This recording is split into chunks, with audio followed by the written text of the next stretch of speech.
All right, so here you have your basic hat hoop, which surprisingly enough, this has not changed in decades. They've been using the same hat hoop for 30, 40 years with no improvements. My reasoning is because hats haven't changed in 30 to 40 years. The design is still the same. So when you're going to hoop a hat, you put this down. You actually have to pull the slack out of here to keep it taut at the top.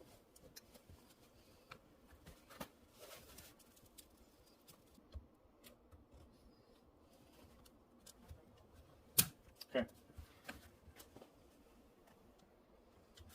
So this is how you hoop a basic hat. If you're going to do the front logo embroidery, if it's a 6-panel hat, you would want the seam to line up with the center mark right here. And it's not that easy to get, but I happen to get it. The way you do the back of a hat or the side of a hat is much more difficult.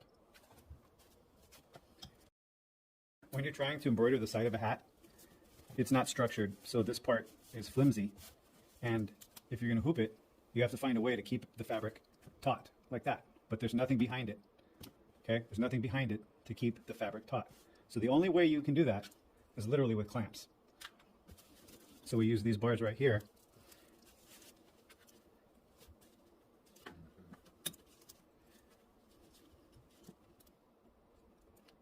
And if you pull the fabric too taut, then the clamp pops off, as you saw. So we double the clamps in an effort to keep the fabric pulled as tight as possible. When we go to embroider,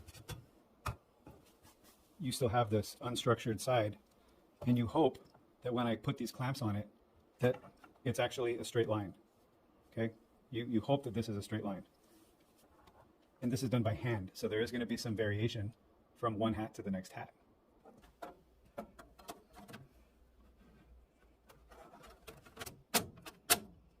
So you're going to have this flimsy tearaway backing tucked inside the hat.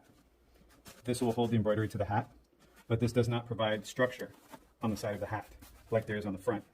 Okay? The front of the hats are always hard, but the sides are flimsy. That creates a problem.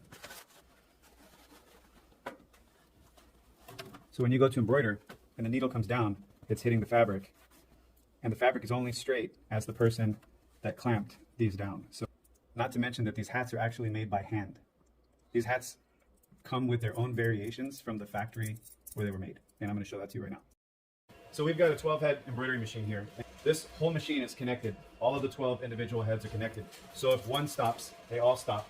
And when you're hooping the item to put it on, let's say a ball cap, and you need to adjust the placement of that logo on the ball cap, if you move it, it adjusts the placement on all 12. So that creates a challenge, that once all 12 ball caps are on the machine, you cannot adjust the placement on one head without changing the placement on all 12. So the alternative is to do ball caps one at a time, which is very time consuming and becomes very expensive, but then you're able to change the placement individually one at a time.